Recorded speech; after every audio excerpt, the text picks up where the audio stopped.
L'affirmation culturelle.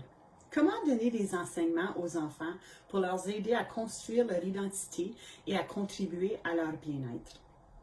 Nos documents ministériels, tels que le Comment apprend-on, nous indiquent clairement qu'en tant qu'éducatrice, nous avons la responsabilité d'enseigner aux enfants la culture franco-ontarienne ainsi que les Premières Nations, Métis et Inuits. Lorsqu'on parle de la culture franco-ontarienne, c'est quelque chose qui me vient à cœur, que j'aime explorer, j'ai beaucoup de plaisir en le faisant, partager de mes expériences, mes connaissances, être ouverte aux expériences et connaissances des autres. Où j'ai une petite, puis je veux dire le mot crainte, mais je ne sais pas vraiment si c'est une crainte, plutôt un inconnu, une incertitude, un vouloir. Lorsque ça vient à partager des enseignements au sujet de la culture des Premières Nations, c'est là où j'ai peur.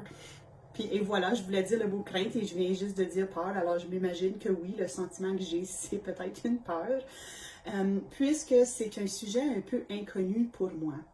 Alors, si en tant qu'éducatrice à la petite enfance, un de mes rôles, c'est de vraiment partager ces cultures variées, plus spécifiquement ces deux-là qui sont nommées, comment est-ce que je devrais m'approcher, comment m'instruire, où aller chercher mes ressources, comment est-ce que je pourrais m'assurer de ne pas m'engager dans l'appropriation, ou est-ce que je suis consciente de mes propres oppressions intériorisées, et ainsi de suite, et ainsi de suite.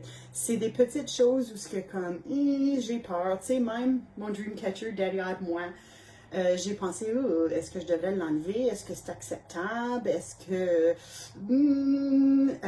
que c'est seulement lorsqu'on fait un Dreamcatcher avec un aîné que ça devient acceptable? C'est une appropriation?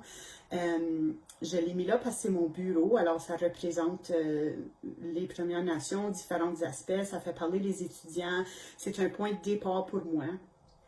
Je m'engage à toutes sortes de différentes choses, vraiment pour pouvoir me renseigner et apaiser la crainte que j'ai dans les partages de cultures qui sont un peu plus moins connus pour moi. Alors, pour le prochain mois, le mois de septembre, nous allons explorer différentes possibilités, différentes angles, si vous voulez, par rapport à la culture autochtone. J'ai vraiment hâte de partager avec vous lors du mois. J'espère que ça va pouvoir vous inspirer à vous renseigner pour pouvoir partager les enseignements culturels aux enfants. Comme j'ai dit au début, ça contribue vraiment à leur identité et leur bien-être. Puis ça fait partie de notre devoir professionnel de partager la culture franco-ontarienne ainsi que la culture autochtone.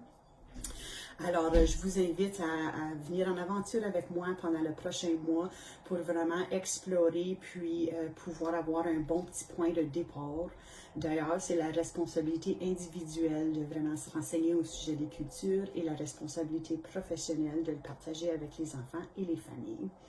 Fait que j'ai hâte de partager avec vous et de vivre ces expériences pour les prochaines 4 semaines au sujet du peuple autochtone.